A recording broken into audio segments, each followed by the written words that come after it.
কৃষ্ণ করুণা সিন্ধু দীনবন্ধু জগৎপতে গোপেশ গোপিকাকান্ত রাধাকান্ত নমস্তে। ভগবান শ্রীকৃষ্ণকে প্রণাম জানিয়ে আজকের অধ্যায় শুরু করছি।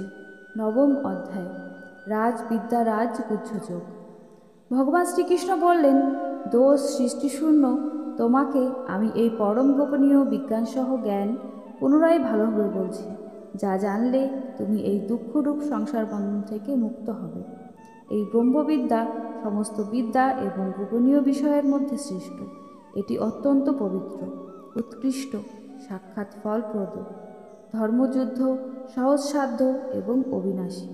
হে পরন্তু, উপরিউক্ত ধর্মের প্রতি শ্রদ্ধাহীন ব্যক্তি আমাকে প্রাপ্ত না হয়ে মৃত্যুময় সংসার চক্রে পুনঃ পুনঃ যাতায়াত করতে থাকে। নিরাকার পরমাত্মারূপী আমার দ্বারা এই সমগ্র জগৎ পরিব্যাপ্ত হয়ে আছে এবং সমস্ত ভূত আমাতেই অবস্থিত, কিন্তু আমি সেগুলিতে অবস্থিত নই। ভূতগণ আমাতে অবস্থিত নয়, কিন্তু তুমি আমার ঈশ্বরীয় যোগশক্তি অবলোকন করো।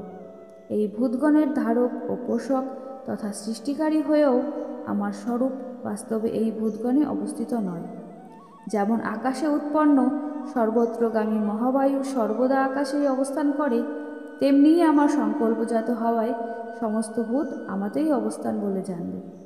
হে অর্জুন, কল্পের শেষে সমস্ত ভূত আমার প্রকৃতিতে বিলীন হয় এবং কল্পের আরম্ভে আমি পুনরায় তাদের সৃষ্টি করি। নিজ প্রকৃতিকে বশীভূত করে স্বভাবের বশে বশীভূত এই ভূত সমুদয়কে আমি বারংবার তাদের কর্ম অনুযায়ী সৃষ্টি করি। হে ধনঞ্জয়, অনাসক্ত এবং উদাসীনের ন্যায় অবস্থান করায় সেই সকল কর্ম আমাকে আবদ্ধ করতে পারে না। হে কৌন্তেয়, আমার অধ্যক্ষতায় প্রকৃতি এই চরাচর সমস্ত জগৎ সৃষ্টি করে, এই জন্যই জগৎরূপ চক্র আবর্তিত হয়। আমার পরম ভাব না জেনে মূঢ় লোকেরা মনুষ্য দেহ ধারণকারী সর্বভূতের মহেশ্বর আমাকে অবজ্ঞা করে, অর্থাৎ নিজ যোগমায়া দ্বারা সংসারের উদ্ধারের নিমিত্ত মনুষ্যরূপ বিচরণশীল পরমেশ্বরকে সাধারণ মানুষ বলে মনে করে। বৃথা আশা, বিফল কর্ম ও নিষ্ফল জ্ঞানযুক্ত অবিবেকীগণ রাক্ষসী, আসুরী এবং মোহিনী প্রকৃতিকে আশ্রয় করে থাকে। কিন্তু হে কুন্তিপুত্র, দৈবী প্রকৃতি আশ্রিত মহাত্মাগণ আমাকে সর্বভূতের সনাতন কারণ এবং অবিনাশী জেনে অন্যান্য চিত্তে নিরন্তর আমার ভজনা করেন। দৃঢ়ব্রত ভক্তগণ নিত্য আমার নাম ও গুণকীর্তন করে, আমাকে লাভের জন্য চেষ্টা করে এবং আমাকে বারংবার প্রণাম করত। নিত্য সমাহিত হয়ে অনন্যা ভক্তির সঙ্গে আমার ভজনা করেন।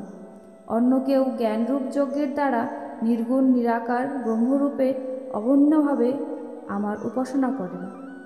আবার কেউ কেউ নিজের থেকে পৃথক রূপে বিশ্বমূর্তি ভগবান আমাকে বহু প্রকারে আরাধনা করেন।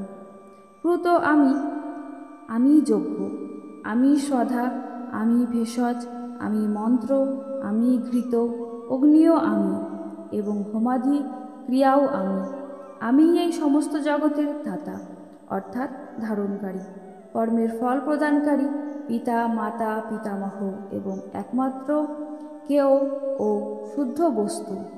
আমি পবিত্র ওঙ্কার এবং ঋগ্বেদ, সামবেদ ও যজুর্বেদ প্রাপ্তিযোগ্য পরমধাম ভর্তা, সকলের প্রভু, শুভাশুভের দ্রষ্টা, সকলের আশ্রয়স্থল, শরণ গ্রহণের যোগ্য, প্রত্যুপকারীর আশা না রেখে হিতকারী, উৎপত্তি ও প্রলয়ের হেতু, স্থিতির আধার, নিধান এবং অবিনাশী কারণও আমি সূর্যরূপে উত্তাপ বিকিরণ করি এবং জল আকর্ষণ করে বর্ষণ করি। হে অর্জুন, আমি অমরত্ব ও মৃত্যু এবং সৎ আমি। ত্রিদেবের বিধান অনুযায়ী সকাম, কর্মপরায়ণ, সমরসপায়ী নিষ্পাপ ব্যক্তিগণ যজ্ঞের দ্বারা আমাকে পূজন করে স্বর্গ কামনা করেন। তারা তাদের পুণ্যের ফলরূপে স্বর্গলোক প্রাপ্ত হয়ে দিব্য দেবভোগ উপভোগ করেন। তারা সেই বিশাল স্বর্গসুখ ভোগ করে পুণ্যক্ষয় হলে মর্ত্যলোকে ফিরে আসে। এই রূপে স্বর্গের সাধন হিসাবে ত্রিদভক্ত সকাম কর্মের অনুষ্ঠানকারী ভোগকামী ব্যক্তিগণ বারংবার ইহলোকে গমনাগমন করেন, অর্থাৎ পুণ্যের প্রভাবে স্বর্গে যান এবং পুণ্যক্ষয় হলে পুনরায় এই মর্তলোকে ফিরে আসেন। অন্যান্য চিত্তে যে ভক্তিগণ আমাকে সর্বদা নিষ্কামভাবে ভজনা করেন, সেই নিত্য সমাহিত মুমূর্খগণের যোগক্ষেম আমি স্বয়ং বহন করি। হে অর্জুন, শ্রদ্ধাযুক্ত হয়ে যারা অন্যান্য দেবতার পূজা করেন তারাও প্রকৃতপক্ষে আমাকেই পূজা করেন, কিন্তু তাদের সেই পূজা বিধিপূর্বক নয়, অর্থাৎ তা অজ্ঞতাপ্রসূত। কারণ আমিই সমস্ত যজ্ঞের ভোক্তা এবং প্রভু, কিন্তু তারা পরমেশ্বররূপী আমাকে তত্ত্বত্ব না জেনে সেই জন্যই তাদের পতন হয়, অর্থাৎ পুনর্জন্ম হয়।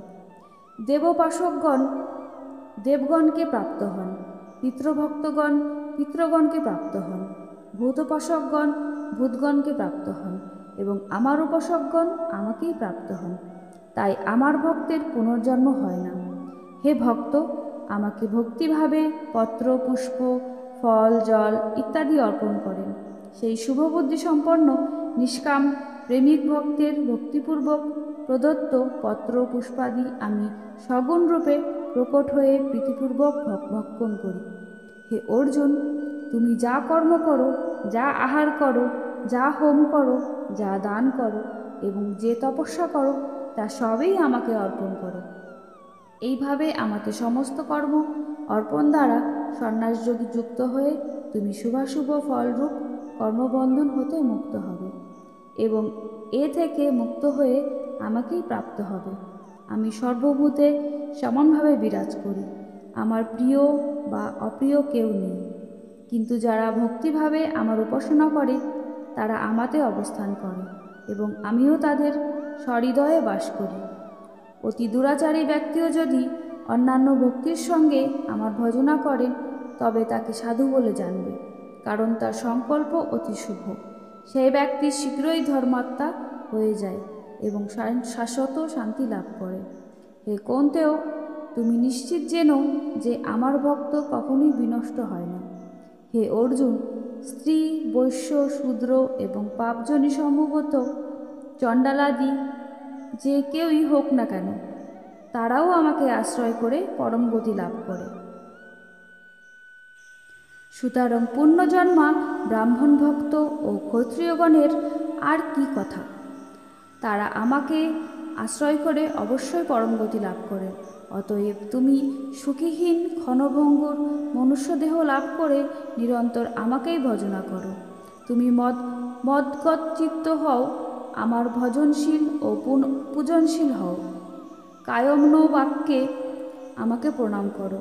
এইভাবে আত্মাকে আমার সঙ্গে যুক্ত করে মতপরায়ণ হলে তুমি আমাকেই প্রাপ্ত হবে। ওং তৎসৎ। শ্রীমদ্ ভাগবদ্গীতারূপী উপনিষদ তথা ব্রহ্মবিদ্যা বিষয়ক যোগশাস্ত্রে শ্রীকৃষ্ণ অর্জুন সংবাদে রাজবিদ্যা রাজগুহ্য যোগ নামক নবম অধ্যায় সম্পূর্ণ হল। নমস্কার।